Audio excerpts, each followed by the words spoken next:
Whoever said it's not whether you win or lose that counts probably lost. Ladies, gentlemen, and variations thereupon, this is Modern Escapism.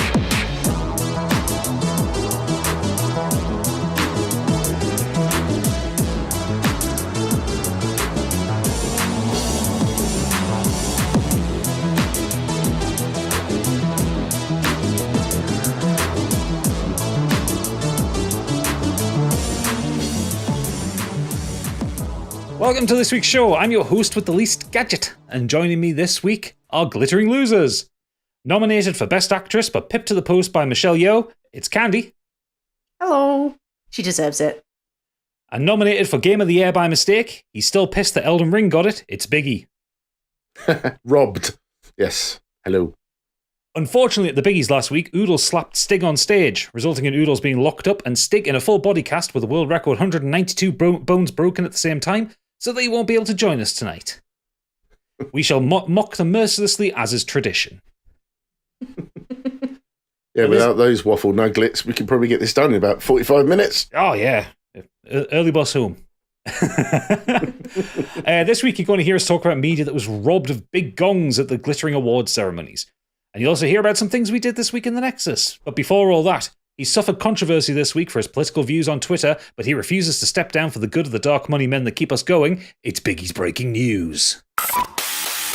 You may already know, but he doesn't, because it's time for Biggie's breaking news.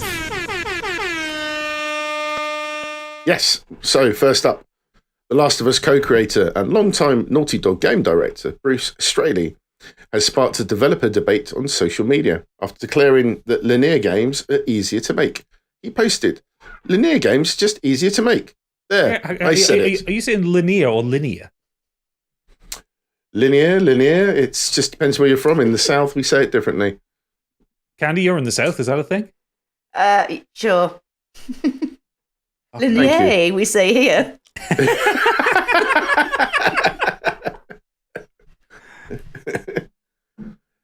So, this came from the titles that basically have a set path, like, for example, in Uncharted Drake's Fortune, take less of a toll on teams than giant open-world releases, such as Horizon Forbidden West.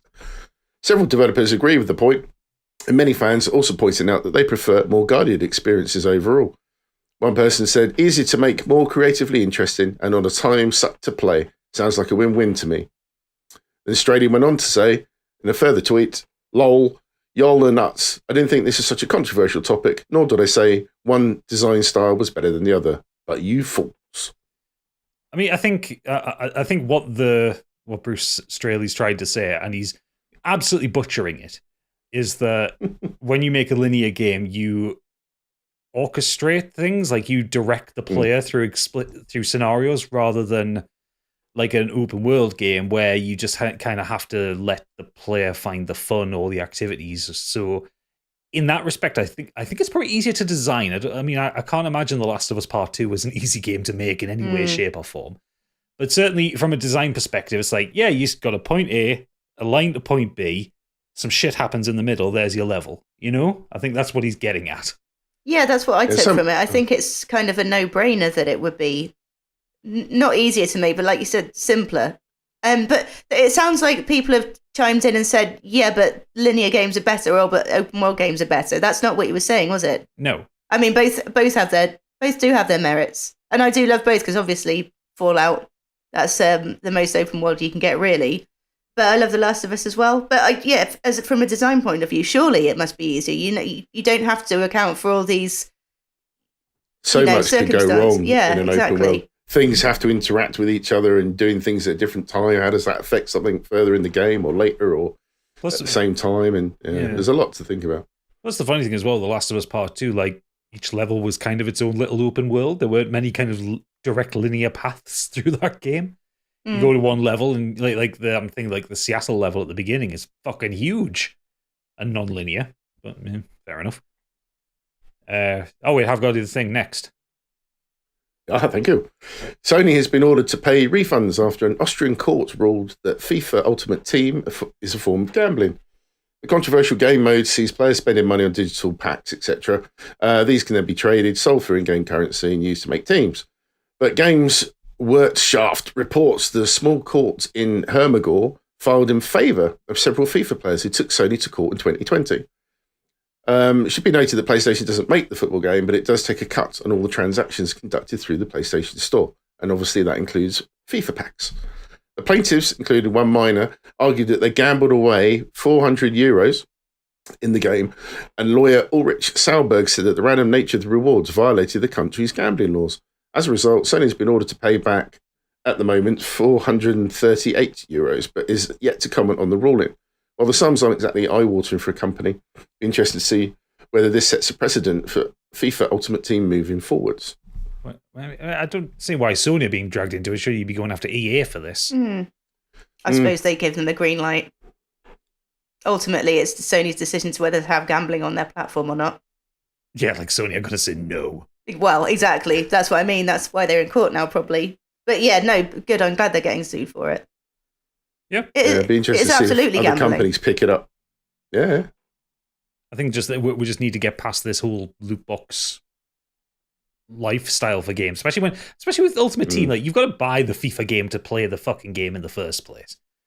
I'm a little bit more forgiving on it in free-to-play games because they've got to make their money somehow. But when you've got a game that sells by the bucket load in the first place, having a microtransaction funnel into your bank account is just wrong, I think.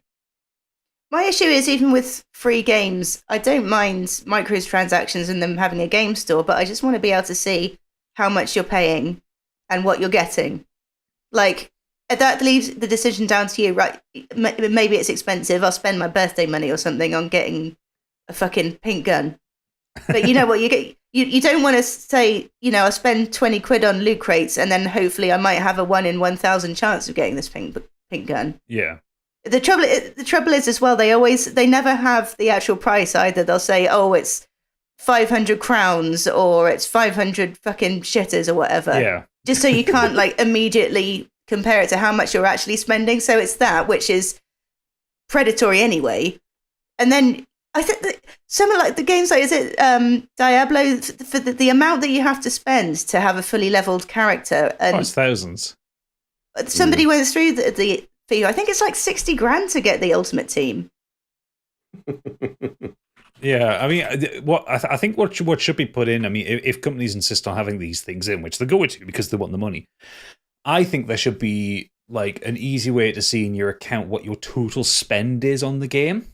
Like, because it's very easy, and it's the same with kind of gambling or raffles or anything like that. Like, it's very easy for you to just kind of keep putting a couple of quid in here, a couple of quid in there. But if you could like look in FIFA Ultimate Team and like you go, oh god, this season I've put in £5,000, you'd sharp realize that you have a problem, Yeah. And if you can afford it and you don't care about that, fine. But some like it will be a good thing for parents as well. A parent can go in and say, oh, what's little Timmy been doing? He spent $500 dues, that kind of thing. Call of Duty's got a weird one at the minute where it's not loot boxes as such, but there's loads of packs that you can purchase to get better skins for your guns, but they cost like something like 16 quid to get a couple of blueprints, but they're only available for certain weapons that you can have in the game. So it's not like the skin can go on all your guns. Right. So if you wanted to have all these cool looking stuff, then you probably have to again pay hundreds and hundreds just so you can have all these guns looking nice and pretty or however you want them. It's just mad. Absolutely mad. The worst one I think I've ever encountered is CSGO, because in that you earn loot boxes at a kind of pretty prodigious rate. You get them quite easily, but you have to pay to unlock them because you have to buy a key for them. So every time you go into your profile, there's like this little thing saying you've got 10 loot boxes. And it's just that's evil. Yeah, but I'm not paying 25 quid for 10 keys because they're like £2.50 each. I'd fall for that one. Yeah, to get. I know they're there. I can open it. It's like a FOMO thing, yeah, but it's like I'm not paying £2.50 to open like a common camo for a fucking assault rifle or some shit like that. Oh, it's so fucking predatory. Mm. Reet, next. Sony's had some other issues with its legacy systems. The PS3 and PS Vita have been having wobblies on the store. There are widespread reports all around the world, apparently, of purchased games not downloading properly from the PlayStation Store. It's unclear what the exact cause is. PS3 received a firmware update recently, which could potentially be related. But yeah, people are getting error messages, having to repeatedly try and download it 1,000,000 times until it starts to actually finally download. It's just not looking good for the legacy. Dear. Yeah, I mean, how many people is this affecting? Are a lot of people still using their PS3s? I don't know so much about PS3s, but Vita definitely is still a popular handheld for a lot of people. Yeah, but isn't that because people are modding it and like putting stuff onto it? Yeah, you can do, but again, you still anything you purchase on the store, it's still a true. bit of a faff to download if it's playing up. Yeah, I guess so. I mean, you would think that like the stores having been open this long, Sony would they would work. That'd be too much to ask. It would be too much to ask, clearly. Oh, my phone's going. Hold on. Hello? Fucking rude. Unprofessional. Yes, mate. No, I'm in the middle of a podcast. Yeah. I've got to go. Huh?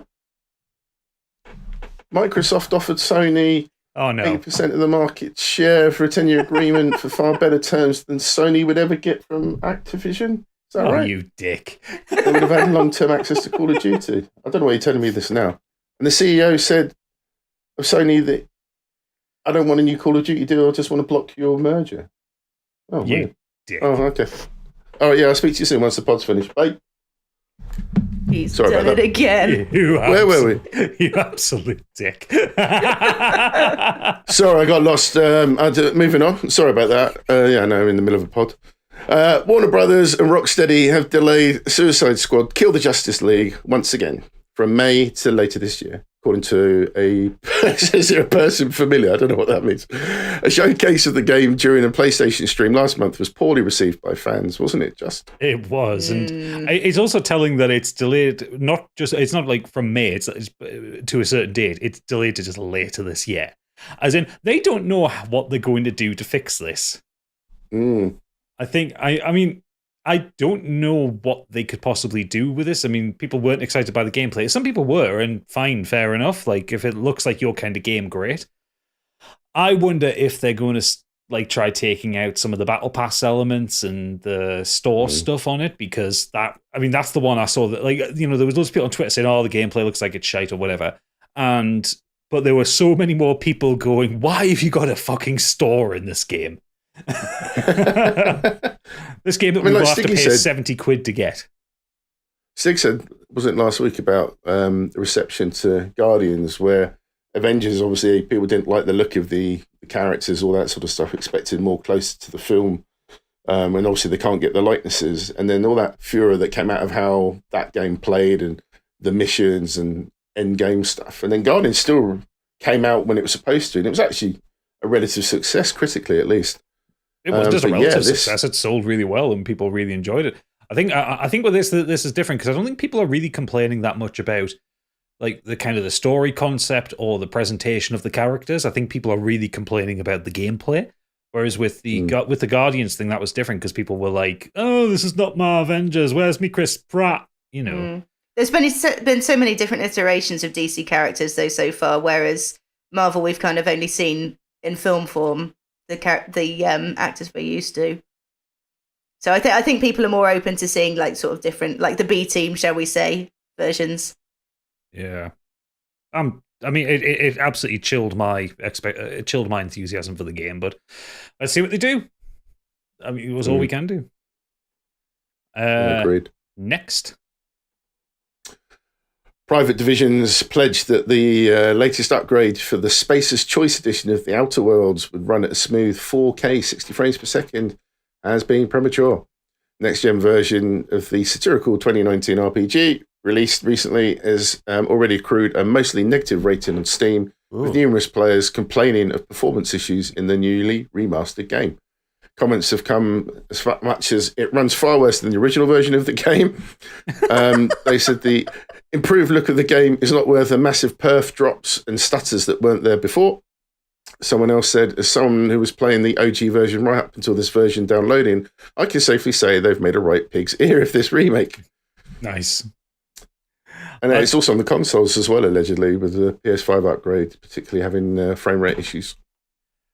I mean, I guess the funniest part of that is when is the the motto for Space's Choice in the game is "You've tried the best, now choose the rest." So calling it the Space's Choice edition, it seems appropriate for this. Maybe that's the point. Maybe it's ironic. I mean, the thing is, the Outer Worlds is a great game. It's not quite up to the Fallout tiers, but it's a fun kind of space comedy shooter thing with some good characters and good moments. It didn't really need a next gen upgrade. It looked fine enough as it was. Mm. And it's supposed to add all the ray tracing and stuff like that, but yeah, it's like the game's kind of ugly in that kind of AA PS4 era kind of game. It's like it's got a bit of jank to it. It was never a perfectly running game. I don't think they needed to do this, and they've just kind of fucked themselves over.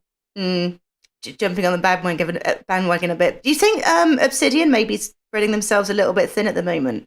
I don't think there would be much of Obsidian's work in that. I think that's probably more of a private division thing to give it and try and give it another lease on life.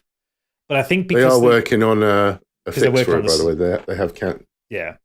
I think Obsidian themselves are working on the sequel at the minute. All right, okay. Yeah, they are, aren't they? And Avowed as well, and Grounded.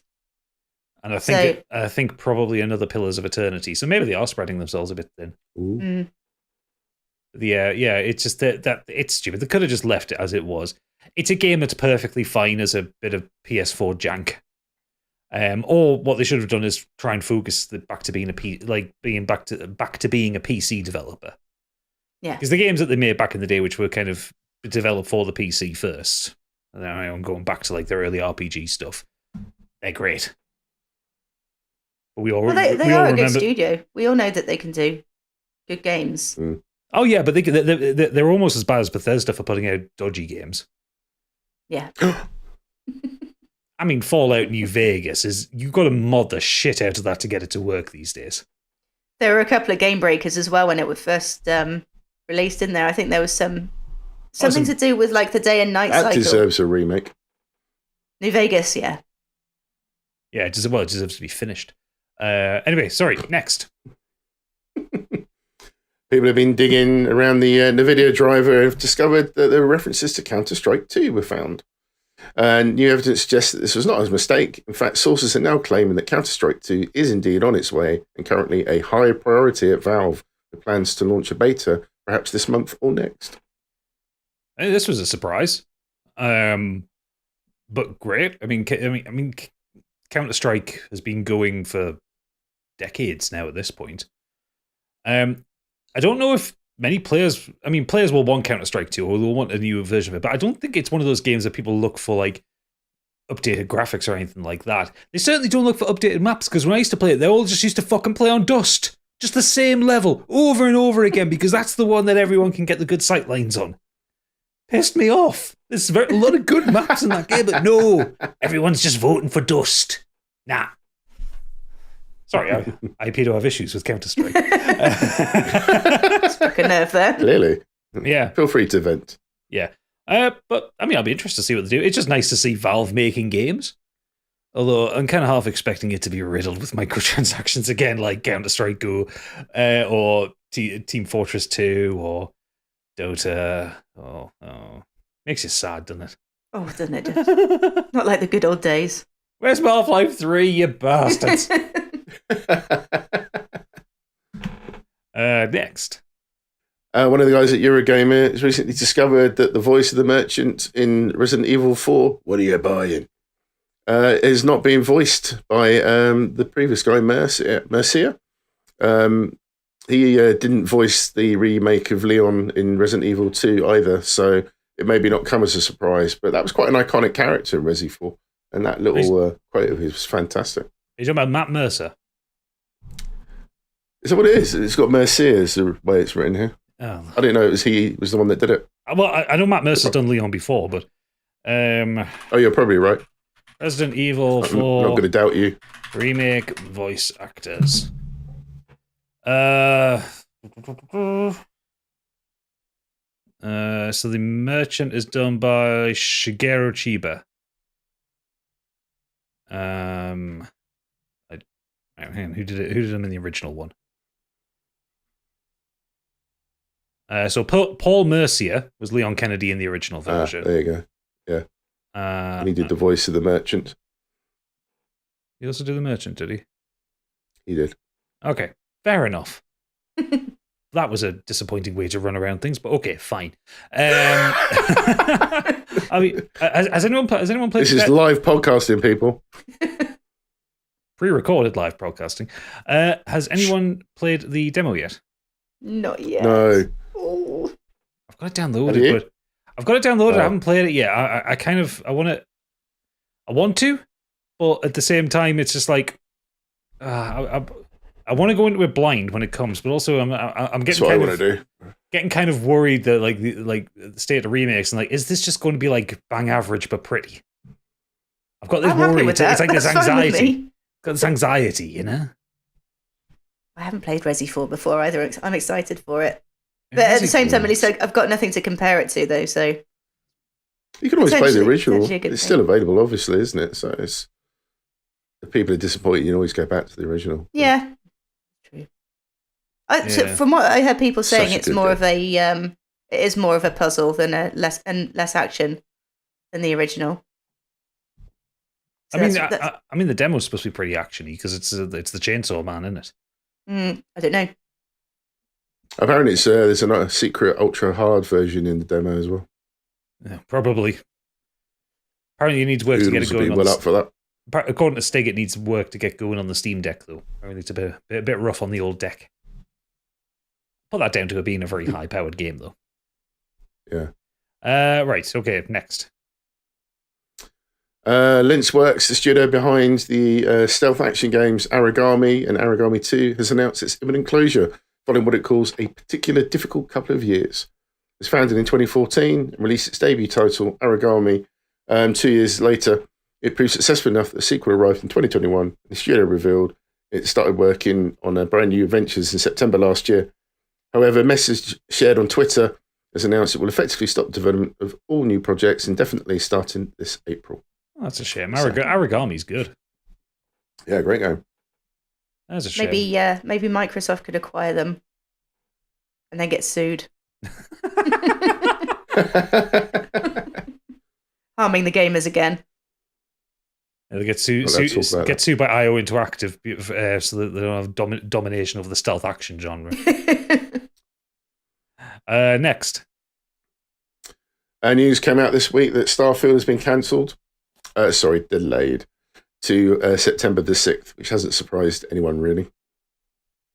No. Do you know what? I'm a little bit concerned. I was a little bit concerned before. I'm a little bit more concerned because I think an initial, a lot of people praise delays and say, as long as it comes out in a fixed state. And I think, that goes for one delay. But if it's now been delayed once, twice down the line, that to me spells development hell. And, so obviously Cyberpunk got delayed and delayed and delayed. And that didn't turn out for the better either. It's just that it didn't work. Still delayed. So, although there was a new a cinematic that came out for it that looked very nice, and a little speech from Todd Howard, and that you can see them playing the game in the background, and what they were playing in the background looks kind of vastly improved from what we saw before. Yeah, in the 15-minute thing. I wouldn't trust too much on that though, because that could just be a vertical slice that they've got to work really well. Yeah. I do share your The concern. one bit. yeah. I do share your concern with it, especially after Cyberpunk. Like, we were all very excited for that game and incredibly let down by it. And I know it's in a working state now, but it needed another 2 years in the oven to get going. Yeah. And I worry this might be the same thing. But, we haven't seen. I mean, it'll be on Game Pass anyway, so I'm not going to be out any money when it comes out, but still. Exactly. And then I want it to be good. I know Oodles is desperate for it to be bad. Yeah, I know. The one thing that I'm hoping is that Phil Spencer is really making sure it's polished. Like, it's the first time they're working to somebody else's standards now. So I'm hoping that that's the case rather than anything kind of more sinister. But I mean, we might. Well, he's got some leverage, hasn't he? yeah. But we're going to see a deep dive in June, is it? I think it's when 11th. Yeah, around 11th, 13th when they normally do their E3 presentation. So we're going to have a deep dive dive then. So I guess we'll see what there is. But it did look like it was 60 frames per second, whereas before it looked like 30. So Hopefully. But yeah, I'm going to enjoy it anyway. I know you are. Despite everyone. So it's you just enjoying all of Todd's love. Yes, absolutely. Next. World of film and TV. Batman Caped Crusader will now be released by Amazon. The series from J.J. Abrams, Matt Reeves, and Bruce Timm was previously developed for HBO Max. The studio has already ordered 2 seasons of the series. The animated series hails from Bruce Timm, Abrams, and Reeves, and was sold to a streaming rival as part of Warner Brothers' recent sellout. Discovery's efforts to monetize content by selling projects to third-party buyers. Batman Caped Crusader was first announced in 2021 and is said to harken back to Timm's 1990s Batman the Animated Series. It stands as a bit of a benchmark for the Dark Knight's animated storytelling. Comic book scribe Ed Brubaker, who is amazing, is among the creative team and ran the writer's room and serves Timm's right hand on the 10-episode first season. There you go. I'm into it. Amazon's been crushing it with their animated content recently. And the fact that it's sort of a spiritual follow-on from the animated series, great. I've seen like a couple of pictures of it. The art style looks fantastic. Well, does it say who's voicing Batman? Do we know who's voicing Batman yet? Or wasn't expecting that question, so I haven't got the. I mean, if it's only just been announced that it's going to Amazon, maybe they don't even have anyone yet. But yeah, I think they finished writing it. They haven't cast it or started production proper yet. But yeah, I'm into it. I like it. Next.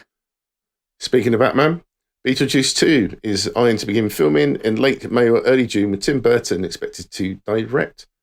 Wednesday star Jenna Ortega is also looking to stay in the Tim Burton family. The actor is circling a role in Beetlejuice 2. Multiple sources have told The Hollywood Reporter.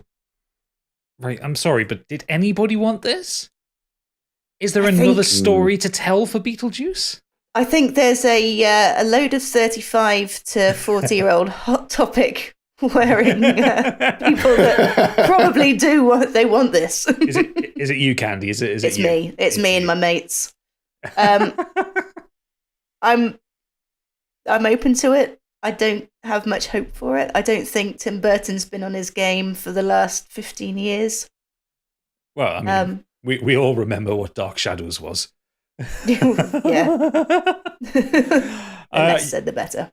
Yeah, I don't see this being good. I mean, I think, didn't someone say that they're trying to get the original Beetlejuice actor back, whose name is escaping me right now? Michael Keaton? That's it, Keaton. Yeah. And he was Michael something. I don't know. My brain focused on Chickless, and I know it's not right. He'd make a good one. No, he wouldn't. Yeah, another trying to get Michael Keaton back, but like, it's like, is there any enthusiasm for this except from the mid-30s to early 40s goth people? I think there might be a bit of resurgence, actually, especially if Jenna Ortega is going to be in it, because I heard the rumor she was going to be Lydia's daughter. So I think maybe like the younger crowd that did watch Wednesday and have got a bit more of an interest in Tim Burton now, actually, maybe it will get work. Yeah, maybe. But I think it's almost definite that Michael Keaton would be on board, because he said repeatedly that he would love to play Beetlejuice again. Yeah. Not to mention it doesn't matter how much he's aged, because he's under all that makeup. And I think the first time round you could tell that he had an absolute blast filming it. So I think if anything, the trouble with the original Beetlejuice was that you didn't see Beetlejuice enough. He just wasn't in it. So hopefully they'll actually put him in a bit more this time. He's only in for like 12 minutes or something. Yeah. And that's after the audience asked for him to be in it more. So the original cut of that, even less. So Beetlejuice 2, now with more Beetlejuice. the Beetlejuicing. Beetlejuice harder? Or? Yeah, juice harder. Next. Funko Pop is chucking an estimated 30 to 36 million of unsold stock into a landfill. The company claims that storing the excess inventory is costing it a fortune. Thus, it's willing to write off the figurines and funnel them into the ground where they'll remain until the end of time. Imagine that in the future. People digging that up and like, what the fuck is this? Must be some ancient burial ground. They used to worship these things. I saw this, and it's absolutely disgusting. Like, I mean, I used to collect Funko Pops, and I've kind of been out of it for a long time. But anytime, like, I walk into like Game or into BMO Geek or anything like that, and you see these huge walls of fucking all these characters that are unsold, and like you think you look at them like, what? Why are you doing like these random side background characters from My Hero Academia or some shit like that? You know, it's just like they do so many variants of the same characters or so many random characters. And you think, who's buying this? And it's clear, nobody. Yeah. And I think, to begin with, people did buy them as collector's items. But the thing is, even the rarer ones, they're so mass produced. And there's people out there like me that keep them in the boxes and everything. Like, toys don't. The Star Wars thing is never going to happen again with toys. Like, things are so much more disposable now. Toys aren't made to the same quality as they were. Stop buying toys as an investment, because they are just so mass produced and they end up in tips like this, and we need less plastic in the world, ideally. Yes. But that aside, why are they not giving them to charity? Why are they not giving them for like these Toys for Tots charities that collect like gifts and stuff for kids at Christmas that wouldn't normally get presents? Because by taking them out of circulation, then they're increasing the rarity of some of them. Oh, I hate that. Yeah. Oh, yeah, I know. That's why they're not putting them on sale or donating them to charities or whatever. That's gross. Yeah, it is gross. And I think Funko as a company are a bit gross for this kind of stuff. Like, even just like you look at the amount of different lines of things that they absolutely milk every franchise that they can ink a deal with. I seen what were these new ones, that Funko Soda, and it's just a little figurine that comes in a little soda can, and that's it. But it costs more than a Funko Pop. What? And it's smaller, and it's just like, why? Why are you doing this? So yeah, no, not they into don't do it. a Nuka-Cola one though, do they? No, I have looked for you. No, fuck it then. If I see one, I'll point it out to you. Thank you. Next. Some names for you: David Johnson from Industry, Archie Renault from Shadow and Bone, Spike Fern from Aftersun, and newcomer Eileen Wu have all signed on to star alongside Kaylee Spaney and Isabella Merced in the new Alien film that Fede Alvarez from Evil Dead is directing for 20th Century Studios. It's the 9th entry in the iconic sci-fi horror series. Apparently, a group of young people on a distant world will find themselves in a confrontation with the most terrifying life form in the universe. Harvey Weinstein? And Ridley Scott's on to produce. I mean, as long as Ridley Scott's not directing it, great. Because he should not be allowed near a camera. Yeah, cool. Give us a new Alien film. Make it not made by the people who made the original. See what happens. I don't have high hopes for it, but, you know, Prey proved that you could do it with the Predator, so... Is it sequel, prequel? Do we know anything? Or doesn't say. It sounds like it's a new thing. Right. I think it's, just judging by that, a group of young people on a distant world find themselves in confrontation with the most terrifying life form in the universe. So that would say to me that it's probably kind of... terraforming. Soft reboot, effectively, I think. Or maybe kind of slightly related sequel or interquel or something like that. Yeah. Because it gets to a point with the Alien universe where, like, lots of people know about it. Mostly Wayland Yutani. So, I guess, yeah. I'm interested to see what comes out with it. Next. John Bernthal is returning to his most punishing role. The actor will reprise Frank Castle, also known as the anti-hero, the Punisher, in Marvel Studios' Daredevil Born Again for Disney+. He joins Charlie Cox and Vincent D'Onofrio in the series, which begins shooting in New York this month. It's a departure from all the other Marvel series. It will come at 6 or 9 episodes per season. Born Again is planned as a whopping 18-episode epic. Jesus. Writers and exec producers Matt Corman and Chris Ord are behind the show, which is expected to come out in spring of 2024. I mean, John Bernthal was great in the Punisher show on Netflix. That was a fantastic show. It still blows my hair back that some of these things are on Disney. It's just the way he presents it, kind of thing. You know, the Punisher wants to kill everyone for killing his wife or whatever it was on Disney Plus. Yeah. Coming soon to Disney. I mean, the Netflix Punisher show was brutal. Like it was one of the heaviest. What, Cinderella? Here's the Punisher. Oh God, yeah. Imagine if the recommendation engine goes wrong on that, and they've just watched like Guardians of the Galaxy Christmas special or something? Then it's like, now for you and the family, Daredevil Born Again. Oh, I hope that happens. That fills me with joy. Next. These are not the plans you're looking for. Star Wars has had a bit of a shake-up with Kevin Falafel and Patty Jenkins' movie shelved. Taika Waititi is also looking perhaps to star in his own film as well. Lucasfilm chief Kathleen Kennedy announced that the Wonder Woman helmer Patty Jenkins would direct the next Star Wars movie as a one-off adventure, Rogue Squadron. But in September 22, Disney pulled the title from its scheduled December 23 release. And sources with the knowledge of the production say it's no longer active. Variety has also learned that a possible Star Wars feature produced by Marvel Studios' Kevin Falafel is also no longer in active development either. Sources say that Thor: Love and Thunder filmmaker Taika Waititi continues to work on his possible Star Wars feature, and he would most likely have a part in it as well, similar in prominence to a standout role as an imaginary Adolf Hitler in his Oscar-winning 2019 feature Jojo Rabbit. Yeah, I mean, Patty Jenkins... They can't get it right, can they? No. I mean, Patty Jenkins has proved with Wonder Woman 84 that she should not be allowed near a camera. So, fine. I was surprised that Kevin Feige would have enough mental space to get a Star Wars film going despite everything he does with Marvel. And I'm surprised that after Thor: Love and Thunder, people still have confidence in Taika Waititi. Yeah, but I mean, that's kind of been his only stinker, though, hasn't it? It was a big stinker, though. It was a big stinker.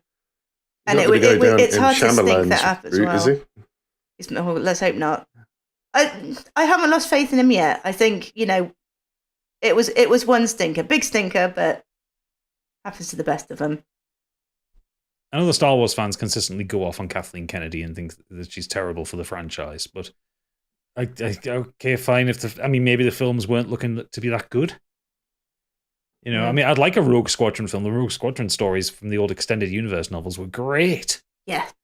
Rogue Squadron, yes. Patty Jenkins, no. Yeah. plus also like more, if they can do more kind of one-off Star Wars adventure films, like in the vein of like, them doing kind of Mandalorian or Andor or stuff, where you're seeing more of the wider universe. It's not just the Skywalkers, Like Rogue One is probably one of my favorite Star Wars films after Empire. Mm-hmm, yeah. This is excellent. But just like with most things, the TV series are killing it way more than the films are at the moment. Yeah. Yeah, everyone's been raving about them. Apart from Book of Boba Fett, apparently everyone hated that. Yeah. Yeah. Apart from the bits Pedro Pascal was in. I think Obi-Wan was kind of mixed reviews as well. I enjoyed it though. It was all right. I haven't seen any of them actually. I really do need to watch The Mandalorian. Yeah, I do. It is good. I haven't seen the new series yet, but what I've seen, I've really enjoyed. Next. Eddie Izzard, who recently invited to become an MP in Sheffield, has announced that she is changing her name to Susie. And it's something she's wanted to do for 51 years. The 61-year-old says the name change fulfills a dream that she's had since the age of 10. I'm Eddie. There's another name I'm going to add in as well, which is Susie, which I wanted to be since I was 10. I'm going to be Susie Eddie Izzard. That's how it's going to roll. There you go. Fair enough. Yeah. Good for her. I like Eddie though. I think that's a cool name. It goes both ways as well. But I noticed you correct yourself there by saying he, not she. So and easily done and terrible for that. No. I mean, they have said it doesn't matter. In their case, not for everyone. In their case, they don't mind if you slip up. They don't mind if you call them Eddie. They don't mind if you call them Susie. It's cool. It's all good. Yeah. I think isn't she sticking? I think as a performer, I think she's sticking with Eddie Izzard. I think so because that's the recognizable brand, I guess, for her. Yeah, it makes sense for all the legacy of the stand-up shows. So you see a poster on the wall for Susie Izzard. You're going, who's that?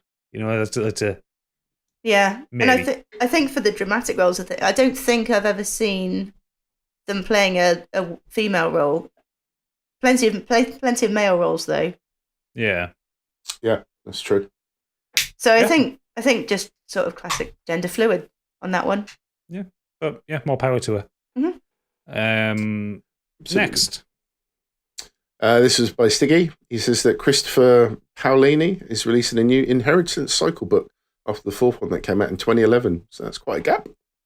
Yeah, well, he's been writing other things, and I really enjoyed To Sleep in a Sea of Stars, which was a sci-fi book. So I've heard good things about the Inheritance cycle. I need to actually read it. This fourth one's called Murtaugh, which everyone has made the joke is the fifth book going to be called Riggs. You made the joke, didn't you, Biggie? I did. The joke everyone else made. Like the Mystic Meg one. Yeah. Oh, God, yeah. Oh, I made that one. Next. Well, on music, sort of. If you've seen the Hawkeye series, it began with the sharpshooting hero attending a Broadway performance of Rogers the Musical with a hilarious, intentionally cheesy, Avengers-centric musical number, Save the City, which was penned by Mark Shaman and Scott Whitman. It's clear, apparently, that fans would clamour for an actual stage performance of the all-singing, all-dancing Captain America extravaganza. Oh, no. And yes, it's happening, as long as you can make your way to California. Disney has confirmed that this summer will bring performances of an actual Rogers the Musical to the Hyperion stage at California Adventure Park in the original Disneyland Resort. It's described as a limited-time engagement and will be a one-act show, which does imply it will feature additional musical numbers beyond just Save the City. Oh, God. That sounds like it'll be terrible. It has Have the you seen potential to be so bad Hawkeye? it's Have you good. seen that? No, I haven't, no. It is quite funny, actually, because there's a great shot of Jeremy Renner sitting there as Hawkeye watching the show, just kind of like, where am I in this? And I think they get some character to do it absolutely F-all on stage. It's quite funny. Yeah, okay. No, fine, sure. Disney clearly happy to spend their money, I guess. And Next. if you thought that was weird, Weird World of Web, a poll of 2,000 women has ranked Jeremy Clarkson as the UK's sexiest man. The Candy, as Diddley a Scott representative- farm owner. Candy, as a representative of womankind here, we need to have a conversation. Oh, yeah. I mean, I don't speak for all women, but I can't see it. I can't see it myself. Who else was on the list? Well, the farm owner and Grand Tour host beat off competition from the likes of Idris Elba and Ryan Reynolds to the crown. So I'll give you the list. Who were they asking? The top 10 is as follows: Jeremy Clarkson, Gary Lineker, Mike Tyndall, Ryan Reynolds, Martin Lewis, Dermot O'Leary, Martin Lewis? Idris Elba, Vladimir Zelensky, Michael Arteta, and Charlie Mullins. That's a list. And where's my name, to be fair? Why am I not on there? And why did I not win? How many women did you say they asked? 2,000. Were they all in Wetherspoons on a Sunday afternoon? I mean, for fuck's sake. How is Martin Lewis above Idris Elba? Yeah, well, people appreciate a man that's good with money these days. I'm going to say, Biggie, you've left this bit out of it. IllicitEncounters.com, a dating site for extramarital affairs, asked 2,000 of its female members to score a 50-strong list of this year's most famous culturally relevant names from 1 to 10, based on what Illicit Encounters calls their quote-unquote affair factor. That's even better. So they're saying that Jeremy Clarkson is basically, he has the face of somebody that's going to cheat on his wife. Well, it's all that someone's wife would want to cheat with. If you've been boffing, I've caught you. It's that money saving expert guy. Fair enough, crack on. Went for a bit of advice. I'm doing it for the family, love. You'll thank me in the end. That's fucking mad. Why? Also, IllicitEncounters.com. Seriously, people, keep it in your pants. Wow. This is one of those things that I just like. People get up to whatever they get up to in the bedroom. I think it's pretty shitty when someone puts together a business that is based around having an affair. Yeah, not to mention I can't get one boyfriend, let alone 3 or 4. Fucking hell. Maybe I need to go on this website. Oh, let's not open that can of worms. That's not... Candy's dating life is not something we want to spill all over the podcast. No, it's not. It's not great.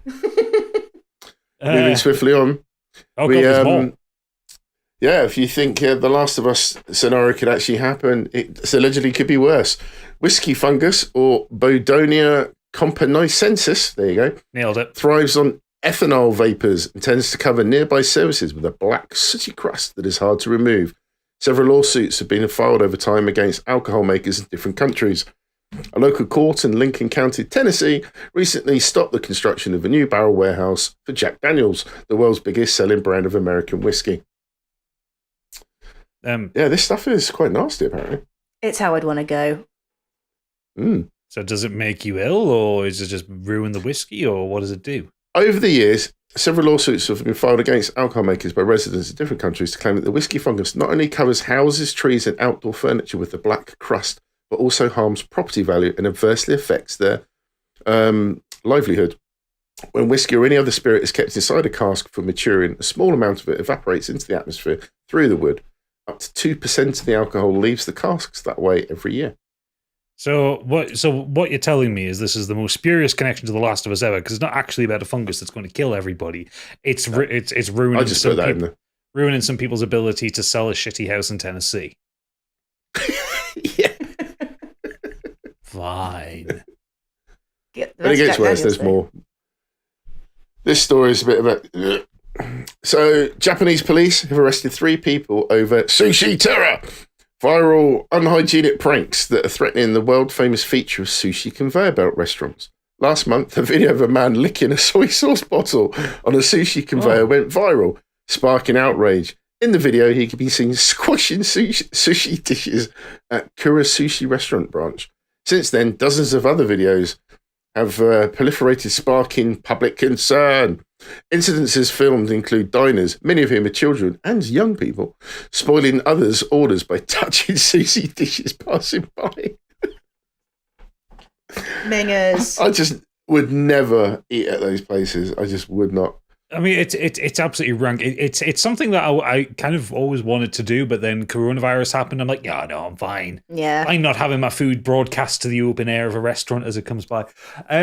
But I think the Japanese police are taking it quite seriously, because the Japanese have a thing about hygiene. Like, they're insane worse. for it.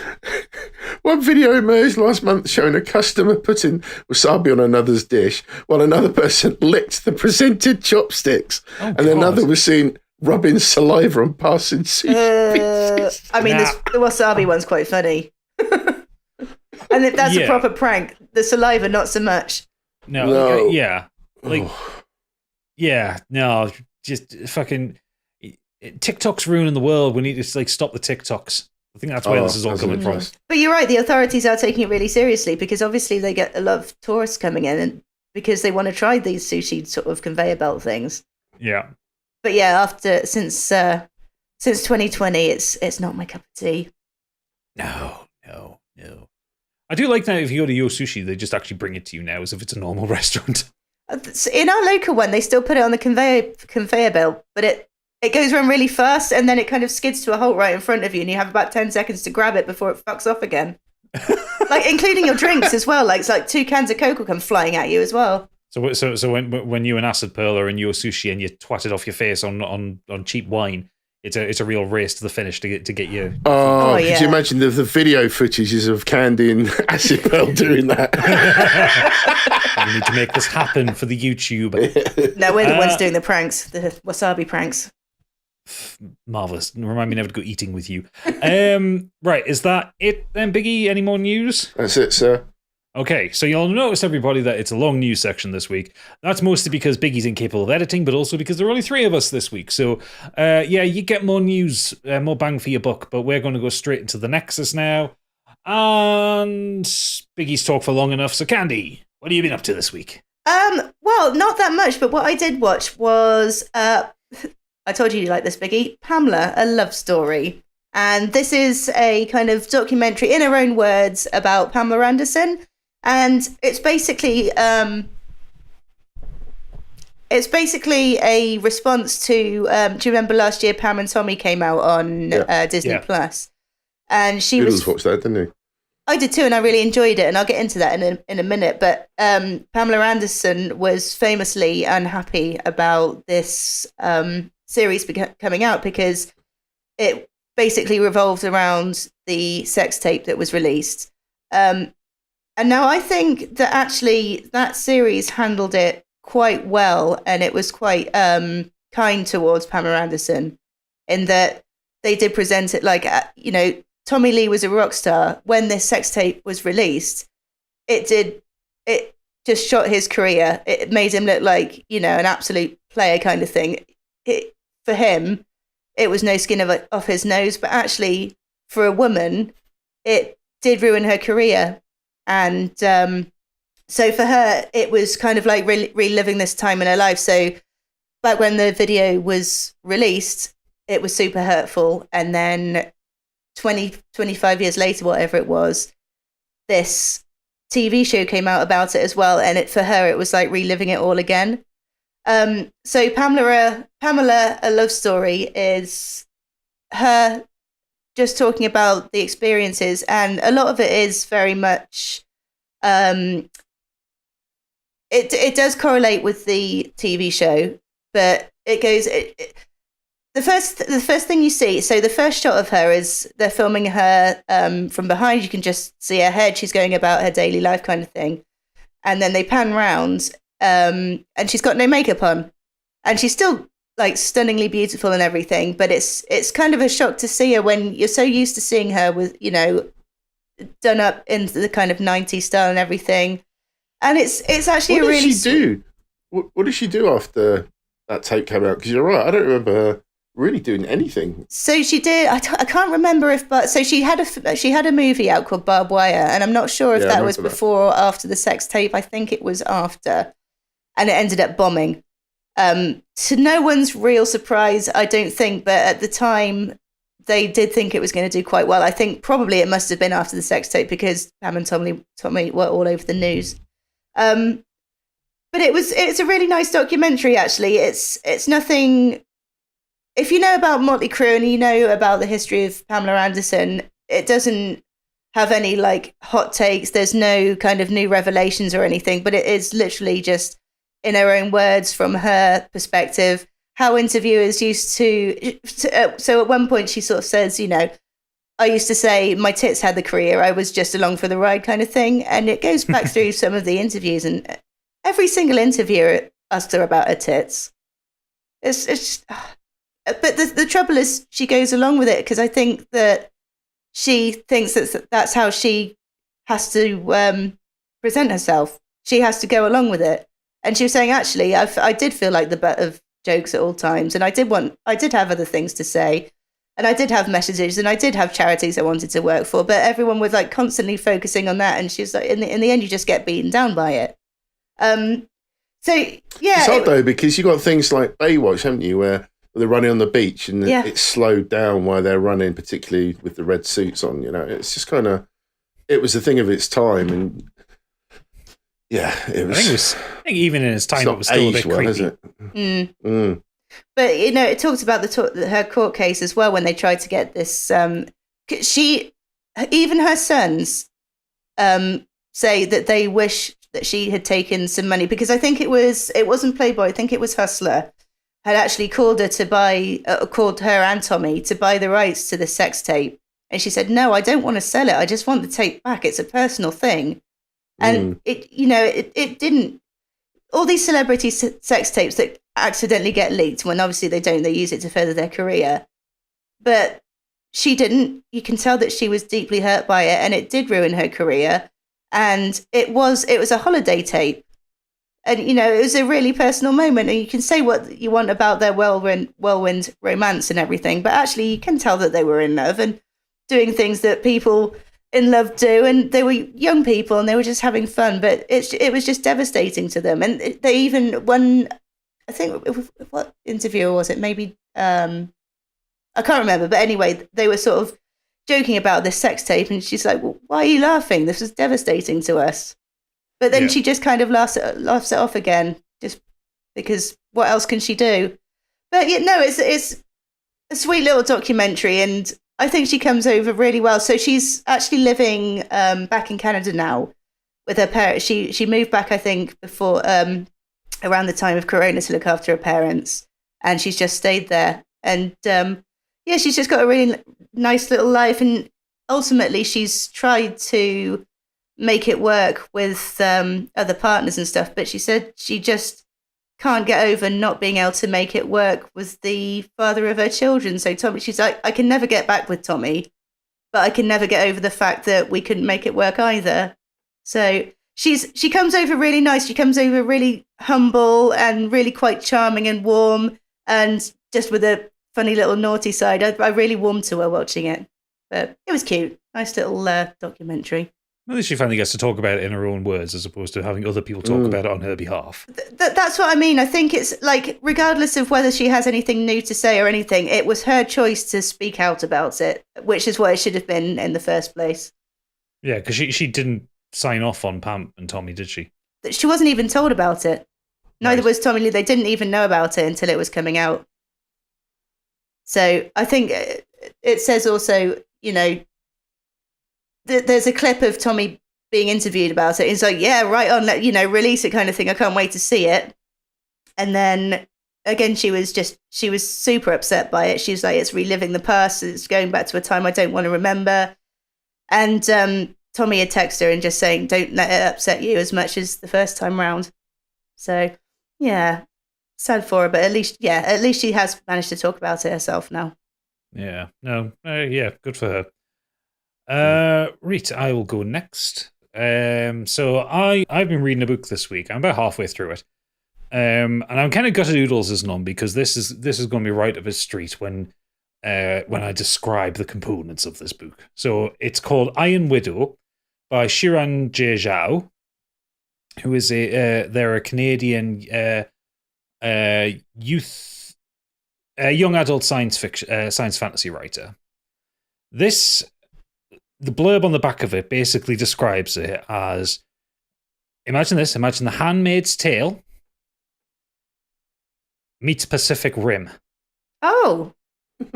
Okay. It's hyperfeminism with mechs. Oh, sweet. So the book itself is kind of it's a rough retelling of the rise of Wu Zetian, who was the Chinese Empress of China in the late 600s, and it's set in. So the book follows a young girl called Wu Zetian, who lives in a nation of Huaxia, which is a futuristic reimagining of medieval China, which is constantly under attack by alien creatures, Hunduns, as opposed to the Huns. Yeah. Hundun Wing. Yeah. Aided by mysterious and unseen gods known as the Heavenly Council, humanity has recovered from a devastating attack ages ago that forced civilization to rebuild. Humans have learned to harvest the bodies of defeated Hunduns to create giant fighting mechas called chrysalises. So this version of China is basically it's hyper exaggerated for what people generally believe China to be, and there is a whole thing where women don't have the best time in China, and so this idea of China as being like it's being destroyed and then kind of rebuilt, and they're in a kind of an advanced. It's like medieval, but more advanced. Like they have technology as well. Women are explicitly in this book chattel. Like it's often it's referred to like women specifically having a monetary value. Oh God. There was a lot of talk with Zetian herself having bound feet. So that whole thing where they break the feet and fold them in on themselves, and it's horrendous and painful. But the big thing. So the way these chrysalises work, so they're piloted generally by men who can release their chi in the 5 classical Asian elements. The pilots are treated like celebrities by the media and adoring public, but the pilots rely on concubines, who are female co-pilots who supply them with additional chi at the cost of their own lives. So basically, the male pilot is flying this thing, but to do some like the extra powers that the chrysalises have, they need more energy, more of this chi energy than they can supply. So they just drain it from a woman that's strapped to them. So the women are batteries, basically. Yeah. There are situations where you get male-female pairings that don't risk killing the concubine. These are called balanced matches. They're rare and treated like celebrity marriages. So even when the female partner is powerful in this world, they are still treated as it's still treated as you belong to the pilot. So the start of the story is Zettin getting herself ready because she's enlisted as a concubine because her older sister died as the co-pilot of like one of the top scoring chrysalis pilots, and she wants revenge, and she wants to murder the fuck out of this guy. And it is really, really angry vengeance. Because and what the book does, and I quite like this, is it tells both sides of it. So like Zettin explicitly hates a lot of men because the way men have treated her. And it's not until kind of halfway through the book she kind of meets a man who defies her expectations in not in a kind of like super ultra romantic kind of way, like cliche kind of way, but he's a man who isn't an animal, who doesn't treat women like shit, doesn't rape women, doesn't attack women. He's a big dangerous person, but only dangerous for like people who wrong women. And so like she then kind of discovers feminism through his eyes, but then he also discovers confidence through her because they become kind of a balanced match. But it's fucking polemic. It's angry. She wants to kill everybody, and it is written for a teen audience. But actually, I think it's fine just marking it as a science fantasy novel. Mm. It's unlike like a lot of the Chinese fiction I've read. It's not overly interested in the workings of China, and like at this point, there's no Communist Party of China. This is a different world, effectively. So you don't get a lot of the kind of political wranglings that you get with a lot of Chinese fiction, but you get some kind of descriptions of impressive battles. You find out a lot about the mechas, these chrysalises, and it's a really bizarre combination of things, but it kind of works. And I'm into it. And like, Shiran Jie Zhao is a new author. This was their first book. Came out in 2021. It was on the bestsellers list for like 34 weeks. It's like they've exploded out of nowhere, and like before this, like they haven't really done anything. Like they're a cosplayer, they've written stuff. Cool. But yeah, they're a cosplayer from Canada of Chinese descent, and yeah, they are killing it. Really, like this book is really fucking good. When you first said it was like a mix between The Handmaid's Tale and Pacific Rim, I thought, is this going to be one of my movie rewrites one day? Because it sounds like something that... It's a weird combo. It is a weird combo, but it kind of works. I mean, that's just like how one reviewer put it on like the praise thing on the back of the book. I'm really enjoying it. I think it's a really interesting book. It's definitely a concept I would have never considered. And it's kind of nice to see as well. Like it explores like Zettin's desire for revenge and this kind of pure anger that she has, and it also does frame that as not necessarily a good thing for her. Right. It's like killing all the men in the world is not going to help her. It's not going to bring her sister back. Yeah. And like she even has things that she'll have dreams where she sees her sister, and her sister's like, "Keep going, don't let yourself get killed by these people, keep going," and stuff like that. And like for a lot of the first kind of chunk of the book, she's very prepared to die as long as she gets revenge for her sister, kind of thing. But the kind of being in battles and with the Hunduns and that gives her a reason to live. So I would check it out. Check out the audiobook version of it. But it's good. It's not a complicated book, but it's an interesting world that Zhao's written, and I would recommend people have a listen to it or have a read of it. Yeah, I'm going to check that out. So Biggie, do you want to round us off then? Yeah, very quickly. I've still been playing a bit of COD, Dragon Quest 11, middle of watching Ozark still. But something I did catch up with is season 4 of Unforgotten, which I can't remember if I mentioned this or not before on the pod. But very quickly, it's a British crime drama television series, initially airing on ITV. Been catching up with it on their ITVX player thing. Yeah. It basically follows a team of London detectives led by DCI Cassie Stewart, played by Nicola Walker, DCI Jess James, played by, not a cowboy, Sinead Keenan, and DI Sunny Khan, played by Sanjeev Bhaskar, as they solve cold cases of disappearance and murder. Each series deals with a new case, introducing seemingly unconnected characters who are gradually revealed to have some relationship with the victim. As the murder mystery unfolds, the emotional ramifications of the crime on the lives of those affected are explored. Just really, really good TV, really well acted. It's received various critical acclaim. One of the actors, Tom Courtenay, won the 2016 BAFTA TV Award for Best Supporting Actor of the first series. Mark Bonnar won the 2017 BAFTA for Best TV Actor for the second series. It also looks into DCI Cassie Stewart's personal life, of the typical but growing conflicts between her immediate family, how the job affects her, etc. So you've obviously got the cold case going on, and then the sort of the drama around the main character. Just really well acted, brilliant stories. All the, those sort of guest actors that they have to come in to play different characters are all really well done. Drive the story along. Thoroughly enjoying it. There's final, or I'm saying final, it's season 5 is available. I think it's actually airing at the moment. Right. Which I will catch up with. But it's really good. Each series is only 6 episodes, about an hour long. But the acting and the storytelling is awesome. So good. Really, really good crime drama. Nice. Brilliant. All right, short and sweet and to the point. See, I told you, everyone, we could have a longer news section.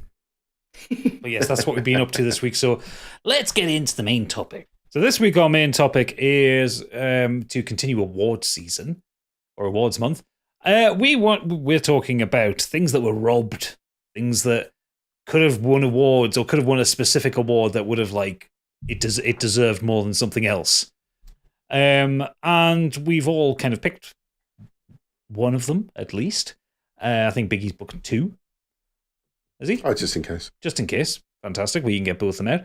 And yeah, we're just going to go through them and get a little bit angry about the thing that didn't win, I feel. So let's start off with you, Biggie. Let's rattle out the 2 that you've got. First up, I've picked Saving Private Ryan.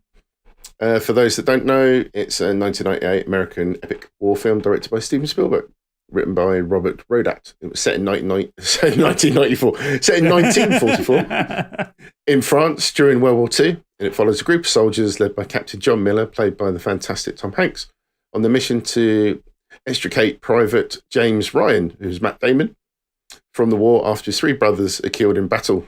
Cast also included Edward Burns, Tom Sizemore, sadly passed away recently, Barry Pepper, Giovanni Ribisi, or is it Ribisi? I can't remember. Our main man, Vin Diesel, Adam Goldberg, and Jeremy Davis. It's inspired by... Diesel in it? Yep. Fucking hell. It's inspired by the books of Stephen E. Ambrose and accounts of casualties among members of a single family, such as the Nyland brothers. This was a fantastic movie. Have you both seen it? Oh, yeah. God, ages ago. Yeah. I didn't remember that Vin Diesel was in it. No. The project came to the attention of Hanks and Spielberg, whose previous successes secured the project's development.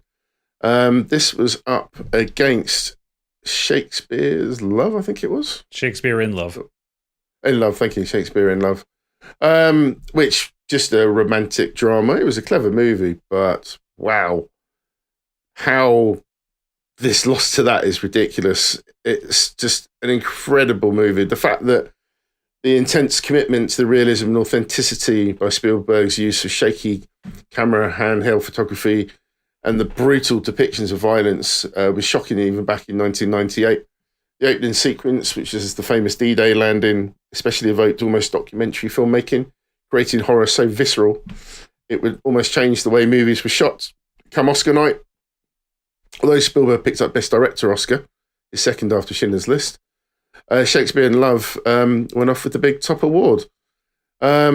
The sad thing is that one of the reasons this happened was because the devil himself, Harvey Weinstein, was involved in basically this massive campaign to push it for the Oscars, to the point where it almost changed the way that Oscars awards are won now. He is almost bullying people into voting for it. And in fact, there was Vanity Fair published an extensive piece exploring the Shakespeare in Love Awards season campaign Weinstein orchestrated to get the romantic drama off the radar of on the radar of Oscar voters. Yeah. He was bad-mouthing rival films like Saving Private Ryan and engaging in other techniques that have become controversial as the years have gone on. Yeah, it was, someone from DreamWorks said Weinstein had tried to get everyone to believe that Saving Private Ryan was all in the first 15 minutes. Yeah. Which is... it's not the most terrible thing he's ever done, but it's no, of course not. He's down the list of things, but yeah, that was just him, wasn't it? He ruled Hollywood with an iron fist through the 90s.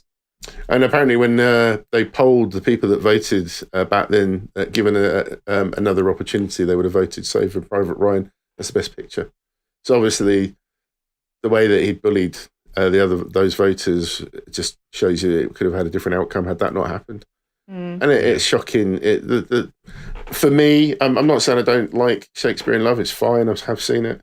But the two films are just beyond comparison. I just cannot believe that walked away with an Oscar. Yeah, I do understand that in hindsight, sometimes you get sort of, some things age better than others. And you can look back and be like, yeah, the other one should have won. But, I mean, come on, when between those two, it's a no-brainer. Again, like you said, there's nothing wrong with Shakespeare in Love. It's just it's a retelling of Twelfth Night, isn't it? Basically, even if it was in the first 15 minutes, even if everything in Saving Private Ryan was in the first 15 minutes, the first 15 minutes of that film absolutely topples the entirety of Shakespeare in Love. Even if it says here that. I was just going to say, it says here that 15-minute film. It would. Yeah, the World War II veterans describes after seeing Private Ryan as depicting the most realistic representation of combat. Another veteran said, I remember when I walked into the lobby of the movie house, not a single person, excuse me, coming out of the showing said one word. Everybody was absolutely stunned by it.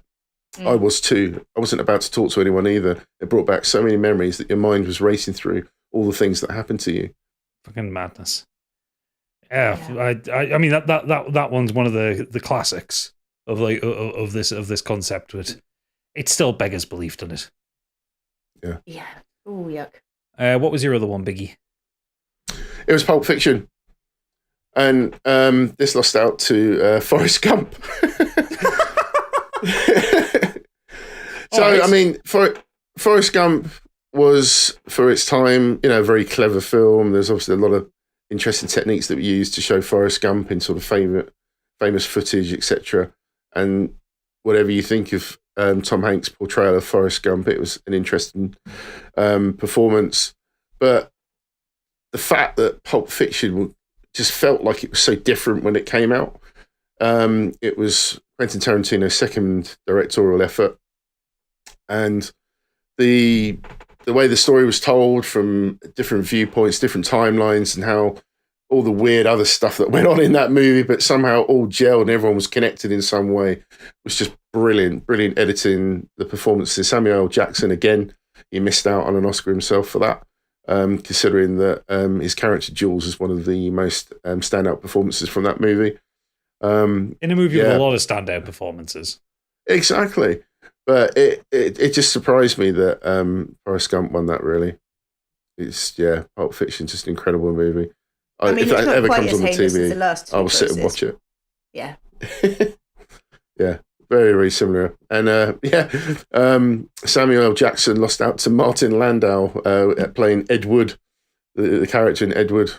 Just, again... I mean, to be fair, Martin Landau playing Bela Lugosi was actually pretty fantastic in Ed Wood. It was. It was very good in that film. One of Tim Burton's best films, in fact. Yeah, to be fair. It's one of his earliest films. Yeah. It's Johnny Depp, isn't it? It's Johnny Depp as Ed Wood. Yeah. I forgot completely about that film. It's a good film. It is. It's back in the days But when Johnny Depp and Tim Burton were good. Mm. But apart from the overall story and all the actors, again, all the performances with throughout Pulp Fiction, Jules just stands out for me. You can't take your eyes off him any time he's on screen. And of course, the famous performance of Ezekiel 25.17, or whatever you call it, with a Bible verse was just incredible. Almost at one point, everybody could recite that. Everyone's walking around saying that, Yeah. I like you. I think my favorite moment with Jules is towards the end of the film when they're in the diner being robbed. He's had the morning from hell. He's kind of dressed in like a pink t-shirt and orange shorts or something like that. and Honey Bunny wants to take his wallet, and he's not having it. He's done. He's he's reaching that bag, get the wallet. It says "bad motherfucker," and he's like, he looks ridiculous in the state that he's in, and he's still so intimidating. He's so good. Yeah. Oh no! Yeah, his whole speech around "say what again" it was fantastic. They speak English and what? I fucking love that line. Because I know it's Tarantino dialogue, but it feels improvised, and I think that's when Tarantino's at his best, when he can do that quick fire back and forth dialogue. Yeah, no, that's good. That's a good pick, that one. I think I'm one of the few people in the world that actively dislikes Forrest Gump. I really don't like that film. It's okay. Like I said, I remember watching it at the time. I haven't watched it since, to be fair. I've only watched it once, but it was an entertaining movie. But again, I just don't think it touches Pulp Fiction for what that delivered. Mm. Yeah, no, I just don't like Forrest Gump. I find it too saccharine. Right. And like the whole idea that Forrest has accidentally been in some of the most historically major events of the 20th century without realizing it. It's just like, come on. No, I like Forrest Gump, but I didn't realize that was the same year. Yeah, I'd have gone with Pulp Fiction as well. Mm. Even just the small performances of Travolta, Thurman in that, in Bruce Willis, and the short little story that he has in that. Yeah. I mean, it's Ving Rhames for me. It's just Marcellus Wallace is just amazing. But right, yeah, brilliant, fantastic choices there. I'm going to go next. So I'm moving away from movies. I'm going to video games because I'm a nerd.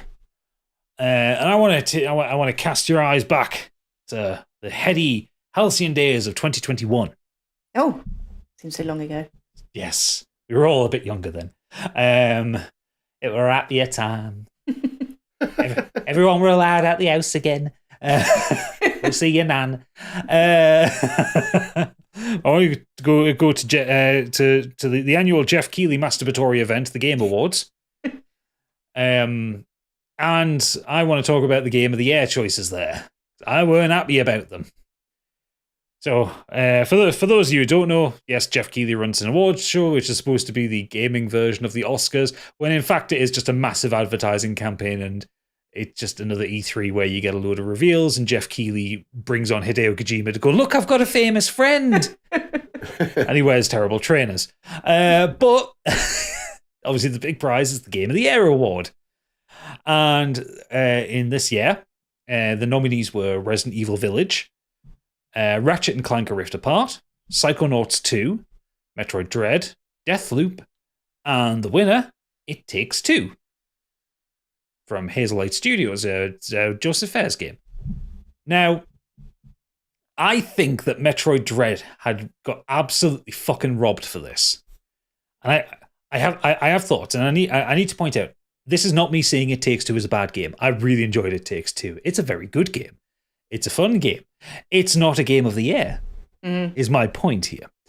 Whereas Metroid Dread is. I mean, it shows that like 2021 was probably maybe not the best year for games. Where if Deathloop is getting nominated for Game of the Year, yeah, because again, Deathloop was fine. 7 out of 10. It were fine. Yeah, fine.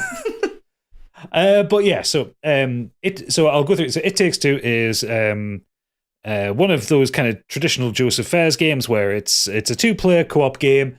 You play as Cody and May, and you have to. They are a couple that are in trouble, And their kid, being the way precocious kids are, wishes, and then there's magic, and then they get shrunk down to being toy versions of themselves, while the psychotic Spanish Book of Love keeps trying to force them back together again.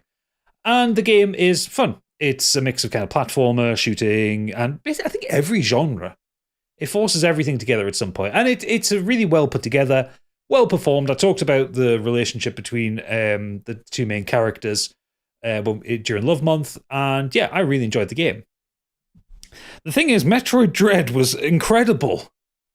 Metroid Dread was the first Metroid game in 20-something years. It was the direct sequel to Metroid Fusion, which was a Game Boy Advance game. That's how long ago it was. It was basically one of the things, because obviously Metroidvanias have become such a staple of gaming for a long time. This one came out and goes, no lads, this is how you do it. It was fast, it was frenetic, the action was great, it was scary at times, the boss fights are memorable and incredible. I can remember every single one of the boss fights in that game because they're so fucking good and explosive and powerful. Samus's movement tech was brilliant. Like the game feels so good to try and speedrun because you just see you sliding and jumping and bouncing off walls and everything. It's the perfect ADHD game. And it was my game of the year for 2021. And when It Takes Two got the award, I'm like, no, it's a great game, but it's not game of the year. Metroid Dread was legitimately incredible. And yeah, I just feel that, Metroid Dread did win the best action game, which, okay, great, but it should have been game of the year. And I know 2021 wasn't, like I said, wasn't the greatest time for games because everything was delayed from the pandemic. So, all the good games started coming out in 2022, Elden Ring and shit like that. But, yeah, Metroid Dread proved that there was life in this old franchise in a really spectacular way. And it's become a favorite of Metroid fans. Most Metroid fans will talk about Prime or they'll talk about Super Metroid, but now, Metroid Dread just went straight into that conversation, near the top of it. It is a universally loved game. Yeah, I'm gutted that Metroid is a Nintendo exclusive in that sense because I played the original Super Metroid many times, completed it. Yeah. I've forgotten how many times. I loved it. And I've never played the first person shooter viewpoint for it. And to me, it shouldn't work. But like you say, from what I've seen footage on YouTube and what other people have said, to say it's awesome. It completely it's the same game but different, if you know what I mean. Yeah, well, it's like the same game plus, Yeah. Or I think I read a review where someone says basically, this feels like this feels like the nostalgia for Super Metroid. What you play of this is how you thought Super Metroid was back in 1992 or 94 or whenever it came out. I can understand that. Yeah, it was also the highest grossing physical launch of any Metroid game in the UK. It's sold by the fucking bucket load. In America, it sold nearly 1 million copies in its first month. Jesus. Which is impressive for a series that's been dormant for 20-something years. Yeah. So, yeah, I think it absolutely got shafted because it is... It was the same with the Golden Joystick Awards that year. It got Nintendo Game of the Year, but it didn't win Ultimate Game of the Year. It was nominated for Action Game of the Year and didn't win it at the DICE Awards. What was it? The British the BAFTA Game Awards. It got nominated for the Game of the Year but didn't win it. So it's just this should have won Game of the Year in a lot of places. Do you know what's funny is that I almost chose the same awards from the same event, and I was going to say that Resident Evil 8 was the one that got robbed. I can see it. Resident Evil 8, I don't think it's the best Resident Evil. I loved it. Again, I loved it. But I rate Metroid Dread higher than Resident Evil Village, Resident Evil Village is a great game in itself. But yeah, I can see your logic on that one. But yeah, it Takes Two is it's not Game of the Year. Very good game, but it's not Game of the Year. I can't have it. I can absolutely see how that one got nominated for Game of the Year, but yeah, no, I agree with you. But yeah, I would have gone with Resident Evil Village. I'm not super. Having played It Takes Two recently, not all the way through. That said, about halfway through. I think the way it touches on subject. It's a lot more to being kind of. There's a lot more to it than what would first appear. Like, I had no idea of the themes that it would cover going into it. I thought it was just some places. Yeah, I thought it was a 2-player co-op game. So when I saw that one game of the year, I was confused, thinking that's all there was to it. But going in, now understanding what it's actually about, I can see how it won. But I think that was a year, like you said, a year of not a great amount of game of the years coming out. No. Yeah, I've not played any of those apart from a bit of Deathloop. Goes to show you. Yeah, I mean, like Ratchet and Clank Rift Apart, that one being in the game of the year contention, it was a very pretty but very average game. It was that world blending thing that it does, isn't it? That was probably what. But it was one of those games just to show off what the PlayStation could do, really. But I don't think it.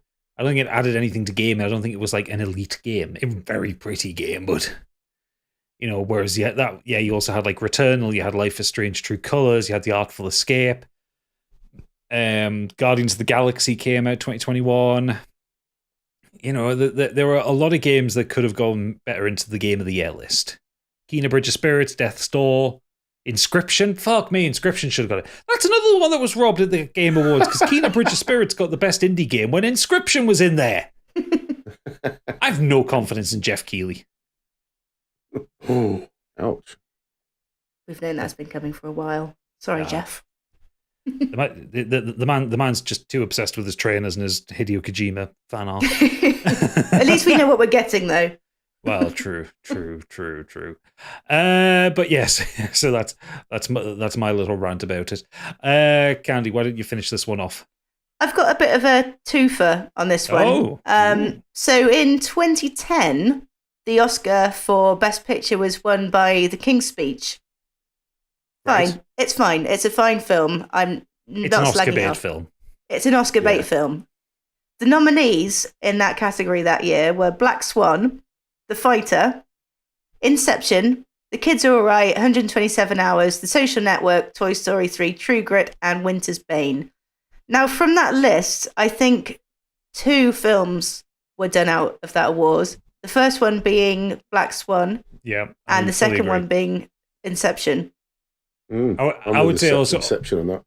Would say also a third one, Toy Story 3. Yeah, the only thing with Toy Story 3 is it's been done before. It's not. I don't know if it was done so fucking well. It was done well. I just don't know if it's not the best of the 3, though, is it? I don't think it's still the best one. Well, no, but I would still rate Toy Story 3 above what one. So yeah. Again, like don't get me wrong. The King's Speech is a good film, but you've got 2 really, really strong films that are original concepts, original ideas, and you're comparing it to something that's an Oscar bait. It's Oscar bait, like you said, and based in fact. Now, when I go to the cinema, I want to be wowed. I want to be wowed visually. I want every sense to be attacked. Like or Dune. I want... Pardon? Like Dune, Dune. yeah. The only thing that was attacked was my eyeballs because it was in 3D. And my ears because I couldn't hear anything. Or a film that's going to be a thinker. I said I go to the cinema to be wowed, but that could be a sort of mental wowing as well.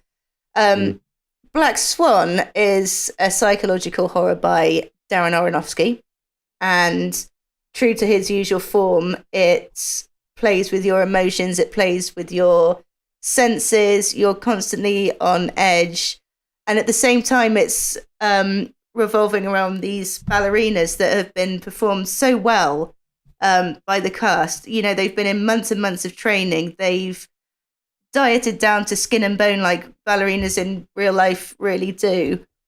And it's acted so well and it just gets so under your skin. I just don't think you can compare it to a film that is Again, very good, but it doesn't shock you. It doesn't wow you. It doesn't have that, it doesn't have that originality factor that Black Swan is. And the same with Inception. With all Christopher Nolan films, it's that is such a cinema film.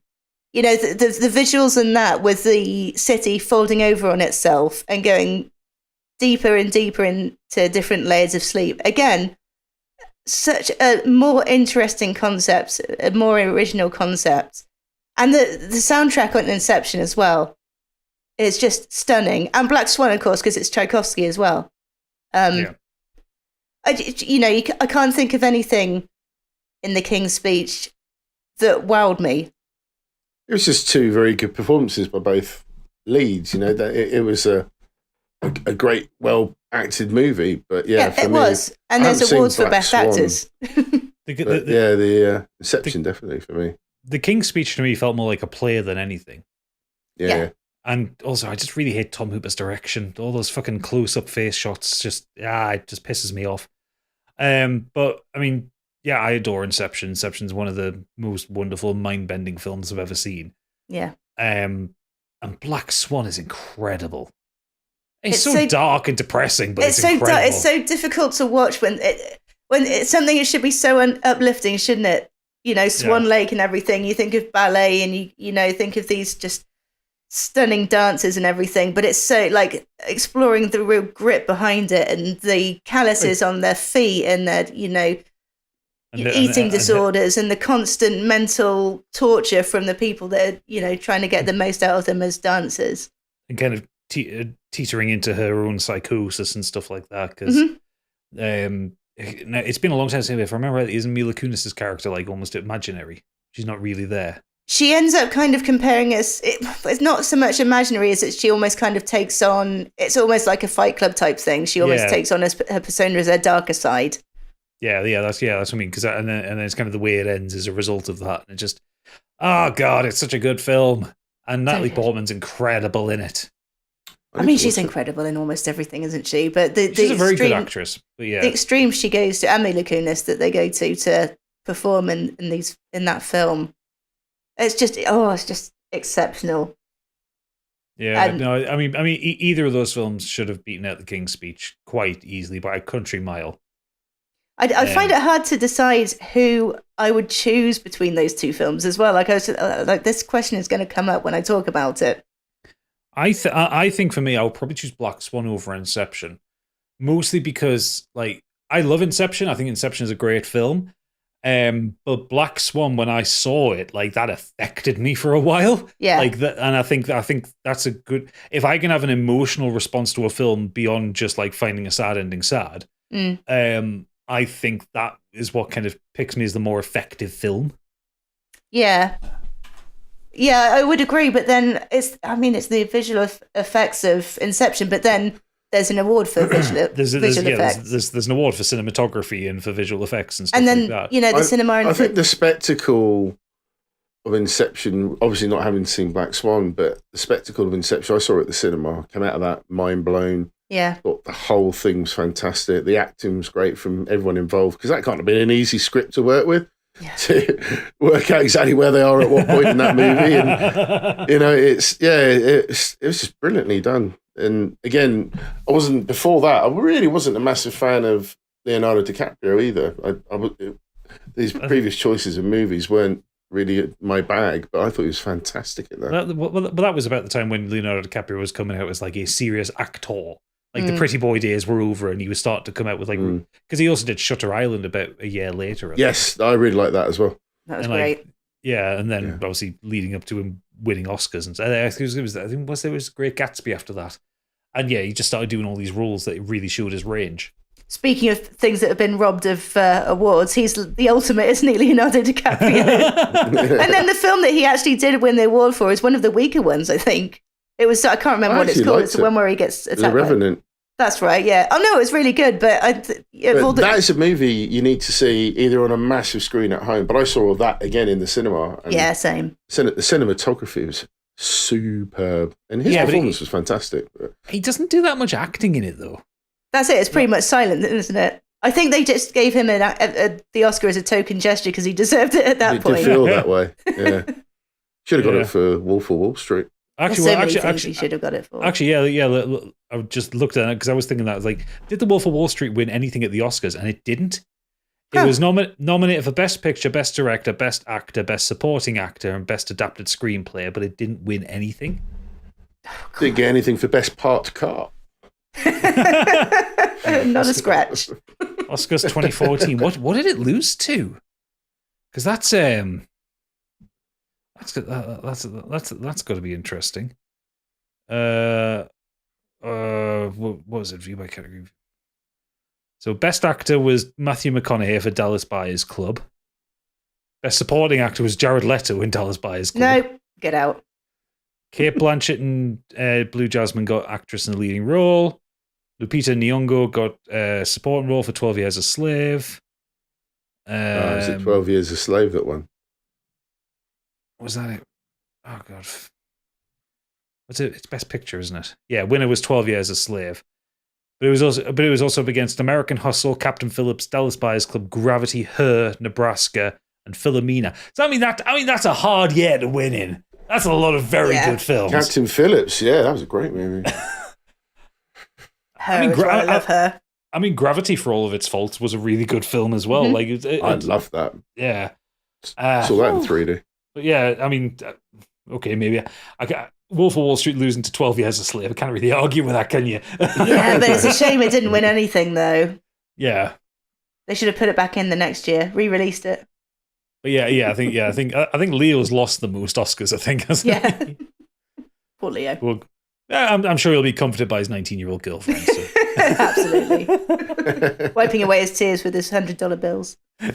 Just put in that Woody Harrelson gif from Zombieland. Fantastic. Right, let's get to what the audience has said, because we have a couple of responses. Xenos has suggested that Roger Deakins says The Batman had the best cinematography of 2022 and should have been nominated at the Oscars. And the reason it wasn't is pure and simple. Snobbery. I mean, I agree that the cinematography in The Batman was incredible. I really enjoyed it. It was a good film as well, even though it was maybe about half an hour too long. Yeah. My arse fell asleep. Lee Davies said Forrest Gump won a bunch of Oscars that The Shawshank Redemption should have got. Hanks winning Best Actor over Morgan Freeman is the most galling. It's a good shot. Yeah. And then we've got our own venerable Stig. Says, "Heyo, apologies for not being on this week's show, but I've had exams this week and I need to use the time for some last minute cramming in an early night. But because I didn't want to leave the show completely Stigless, I thought I'd write in with my choice for this week's topic. Cast your mind back to the year 2000, a year that featured huge albums at the time such as 2001, Human Clay, White Pony, Kid A, Stankonia, Hybrid Theory, No Strings Attached, and Parachutes, just to name a few. Now, some of these albums might not be to the taste of the people on this podcast or even our listeners, but on the whole, there's no denying the quality or popularity of these albums and just how breakthrough some of them were for younger artists. No more so than Eminem with the Marshall Mathers LP. Now, Eminem had some initial fame with his previous album, the Slim Shady LP, but it was the release of Marshall Mathers that shot Eminem to the stratosphere, an album that brought out his more mature side and showed a very different distinction between the alter egos Slim Shady and Marshall Mathers. It was a huge album that year, second best-selling behind NSYNC, and today Eminem's second highest grossing album. It was packed with hit after hit and fundamental to the overall success of Eminem. So let's cut to the night of the 2001 Grammy Awards. Eminem had already managed to win 3 awards that night before they got to the biggest award of the night, Album of the Year. All signs pointed towards Eminem scooping up the award. The man himself says he was all but told he was winning. And then the winner is announced. And it's Steely fucking Dan. Oh, God. Steely Dan, a band that hadn't been relevant for 20 years, somehow managed to come out of obscurity to pip one of the biggest and most influential albums of the year to Album of the Year. He says, Liz Truss voice, this is a disgrace. So yeah, an absolute BS decision, and it wouldn't be the first or last time the Grammys got it spectacularly wrong. Just look up the history of Grammy fuck-ups and it's full of absolute batshit decisions. I'm going to leave this feedback with one that might possibly make Oodles or Gadget spew. Lionel Richie's Can't Slow Down beat Bruce Springsteen's Born in the USA and Prince's Purple Rain in 1985 to Album of the Year, despite the latter two dominating the charts. That kind of... God. Nah. Like, if Purple Rain had been Born in the USA, fine. I don't like Prince, but I would get it. Yeah. And I'm sure vice versa if Born in the USA. But fucking Lionel Richie, man. Yeah, the Grammys are full of dickheads and they just do weird decisions all the time. Yeah. And Eminem was just at his peak then. Yeah, should have scooped that. I mean, the Marshall Mathers LP is like a transcendental album. It was one of the kind of brought people from all genres into rap music. Like, you managed to launch careers of like D12 and people like that on that album with their little guest spots. Yeah. I fucking love that album. I still maintain that the closing song of the album, Criminal, is one of the funniest he's ever written. Yeah. You're goddamn right. I used to be able to sing along to that album as well, like just like start to finish. Like I would listen to it on repeat constantly. Yeah. I used to know all the lyrics. It's most of it's gone from me now. Do you know what? I used to listen to it all. I used to listen to it all the time when it came. So I was early teenager. I can't remember how old exactly, and I'm not going to say either. And everyone's parents didn't want us to listen to Eminem, and I listen to it now, and like, do you know what? I wouldn't let me listen to Eminem either. No. It's like they were right to not let us. The song where he's on a fucking drug trip. That was certainly one of them. Or chopping up his wife. Actually, to be fair, I always used to skip over Kim. I really didn't like that song. I couldn't. Yeah. Like, it was a bit too dark for me. I was 13 when it came out, so yeah. Even the skits in between were quite funny as well. Yeah. There's such a, like, it's like the flip of a coin with Eminem, isn't it? There's like the funny, goofy Eminem, and then there's I'm going to kill everyone Eminem.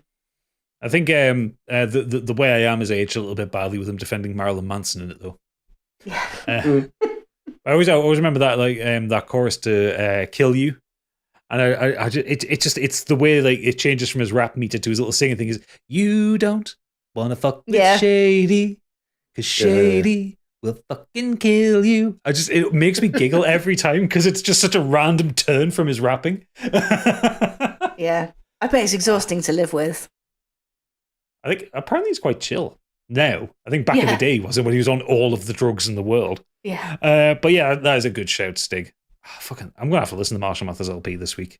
Might stick it as the Patreon end music, just one of the album tracks. That might put Criminal on it, actually, because fuck it, why not? Yeah. Makes sense, Criminal. Yeah. But yeah, that's it for this week. So if you want to support us, you can go to the Patreons, get access to the green room and to the extra content that we do. Patreon.com/modernescapism. It's a $5 a month plus VAT. Or you can do the Biggie Bundle and support Do Dragon Stream of Scorched, Sheep, Smash That Glass, and Deep Dive Lounge as well. And that's £7.50 plus VAT a month. And why wouldn't you? I thought you loved us. Yeah, get your feedback in, you lazy twats. Stop shouting at them. I'm trying to guilt trip them and you're shouting at them. What's wrong with you, man? They need it. It's like being told off by both parents, isn't it? When they're trying to be kind and the other one's horrible. Oh, God. Tidy your rooms as well. Make sure to leave us feedback on your platform of choice, 5 stars or no stars. That's the deal. And if you leave us anything other than 5 stars, I'm going to send Candy's cat round for a good bapping. Yep. You won't Sharpening survive. his claws. But yeah, next week we are doing. We're pulling it forward a little bit early because obviously two of them are off, so we can't really decide it yet. We're doing Patreon's choice next week, so check out the Discord, check out the Twitter. If you're a patron, you'll get the patron post. You get to choose between 4 choices. But yeah, I think this is a podcast. Patrons, we'll meet you round in the green room in a minute for continued chattering and throwing things in fire. But for the rest of you, thank you for listening. Hope you enjoyed it, and we'll see you next week. Good night. Bye. Bye.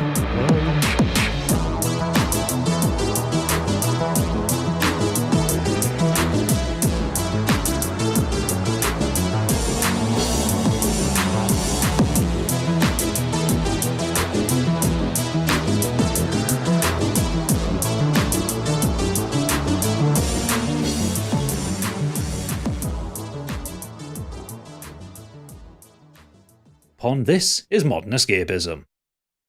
God, I went really Clarkson there, didn't I? This is modern escapism.